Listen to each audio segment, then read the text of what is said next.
iPhone 15 or iPhone 16e. It's not as simple as picking the newest model. Both have their pros and cons, and choosing between them isn't as obvious as you might think. That's why I'm going to walk you through the key differences to help you make the right decision based on your own needs. After all, maybe none of these phones is the ideal choice for you, so we'll also discuss some options that might be cheaper and or better for the things that you need.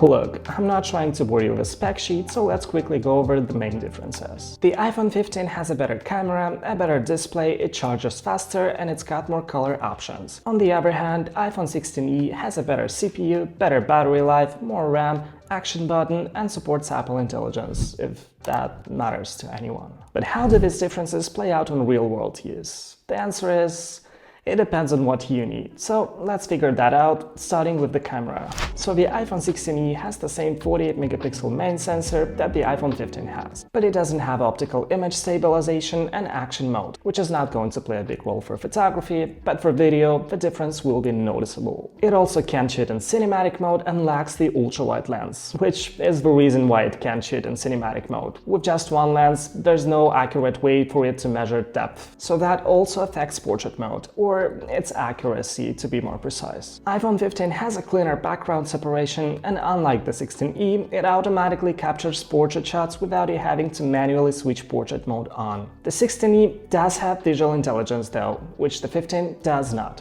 Everything else is the same. So in terms of camera, iPhone 15 has a slight edge here, but if we're being realistic, these differences will barely play a role in real life. If camera truly matters to you a lot, you'd be better off with a used old-gen Pro iPhone, which we'll talk about later. Both models have a 6.1-inch OLED display with a 60Hz refresh rate, but iPhone 15 has a higher brightness in standard mode, in HDR, and a higher peak brightness. So in HDR, colors will look a bit more saturated, and outdoors it will be easier to read. But keep in mind that HDR content barely exists on the internet, and outdoors in harsh daylight, iPhone 15 tends to overheat due to its peak brightness, which will only make the screen dimmer. So again, while it has a slight edge over the 16e, in real life these differences are barely noticeable. What makes a real difference though is the dynamic island. It's practical, makes the display look bigger and the phone prettier. Combine it with the advantages that the iPhone 15 has over the 16e, and it starts to look like a better deal, but it's not that easy. Because while iPhone 15 uses a 2-year-old recycled chip, iPhone 16e got Apple's newest A18, which is roughly 30% faster and comes with 8 gigs of RAM. You might say that 30%, just like with other aspects, barely makes a difference in real life, to which I agree, but it will get you 2 more years of iOS updates and feel snappier down the line. Also, 8 gigs of RAM makes a noticeable difference in everyday life, besides the fact that it also gets you Apple and visual intelligence. So in terms of performance and longevity, iPhone 16e is a clear winner. Battery life is where it truly shines though, and it definitely makes a difference in day-to-day use. Compared to the iPhone 15, you get 30% more battery life, which is roughly 2 more hours of screen on time. And if my iPhone 16 Pro is anything to go by, there won't be a day that you will end up with a dead phone by the end of the day. The downside is that it doesn't have MagSafe support and wireless charging is limited to 7.5 watt, which is twice as slow as an iPhone 15, but do you really care? Because MagSafe can be added with a MagSafe case, and most of you are gonna put it in a case regardless. And as for the charging speeds, you are most likely to use a cable if you needed to charge faster anyway. So in terms of battery, iPhone 16e is also a clear winner. There's also some additional features which we'll quickly go over before concluding what to buy.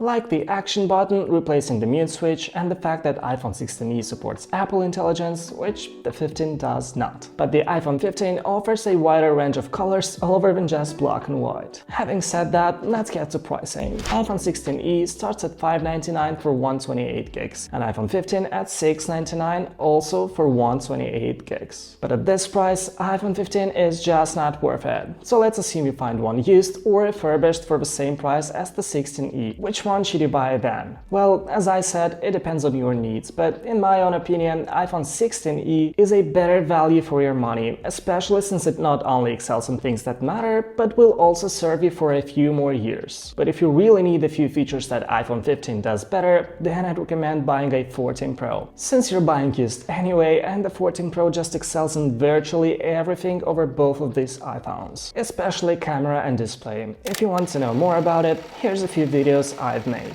So there you have it. Which one would you pick based on what you've learned? Let me know down in the comments, but don't forget to like and subscribe.